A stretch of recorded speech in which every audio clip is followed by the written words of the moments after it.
It must be a place of human habitation, not, for example, a stable or a cowshed.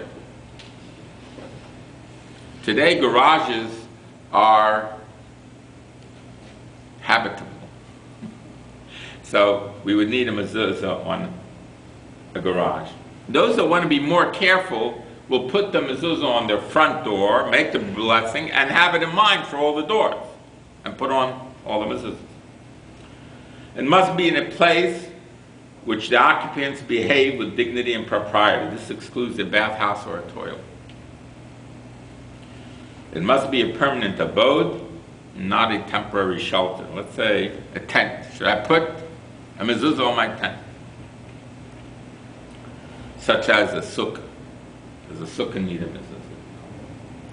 Anyone who moves into new quarters outside of Israel can, if he so desires, postpone the fixing of a mezuzah for the first 30 days, since it may be regarded as a temporary abode.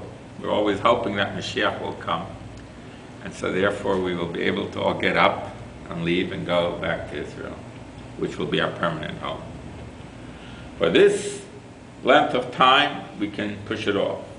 In Israel, however, since any dwelling occupied by a Jew is considered a permanent home, because that is our permanent home, may we speedily be reunited with it with the coming of Mashiach, one is obliged to affix a mezuzah immediately.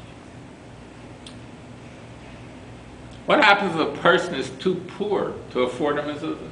Can't afford it. Or he has enough money just for a mezuzah, but not for tefillin, or just enough for tefillin, but not for a mezuzah.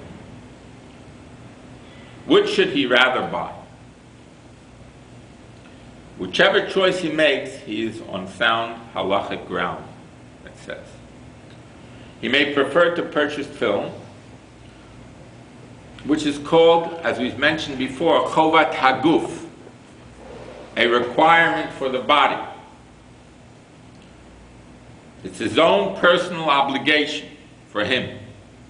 If, on the other hand, he chooses to purchase a mezuzah, he may argue that where necessary, one can usually borrow a pair of tefillin, whereas it's very hard to borrow a mezuzah and take it from someone else's door and then put it on your door and then give them back, etc. It just doesn't work.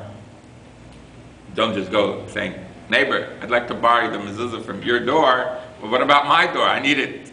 The neighbor will say. Whereas tefillin are not worn all the time. So after you finish davening, you can use your tefillin. The accepted view, however, is that in such circumstances, one should buy tefillin rather than a mezuzah. And as we explained before, when we spoke about the parchment and whether or not a mezuzah's writing has to be lishma from beginning to end or not, for the sake of the mezuzah, and b'shas hadchak we can say that's not necessarily so. So it is therefore of a lesser degree of sanctity than a Sefer Torah or tefillin. We're not permitted to take a sheet discarded from either of them and use it for a mezuzah. Let's say you have a piece of the parchment of a Sefer Torah. You know, at the end, in the beginning of a Sefer Torah, you have empty space of parchment. Hey, I don't have any parchment. Parchment is expensive. I'll cut off this end from this Sefer Torah that is not kosher anymore anyway, and I'll use it to write a mezuzah on it. Not acceptable. Mailin b'kodesh, we go up in holiness. Ve'ein moridin, we do not go down. Must always ascend to a higher level, never descend to a lower. That's always been one of the criteria for all of us human beings. As Jews, we must always try to bring more light into the world. Mezuzahs attached to the home of a private individual must be checked twice every 7 years to ensure that no letter or word has faded or peeled from the parchment. In the case of a public mezuzah, one that's on a public place, one affixed to a city gate, an inspection twice in 50 years is enough. Why is that? The reason for this is that if an examination had to be made more frequently, everyone in the city might plead that he had no time to attend to it and the mezuzot would not be checked at all. So they made it easier. You know, the city fathers are always very busy. So anyway, we look forward to seeing all of you again at Chabad House Sunday morning program here at USF at University of South Florida.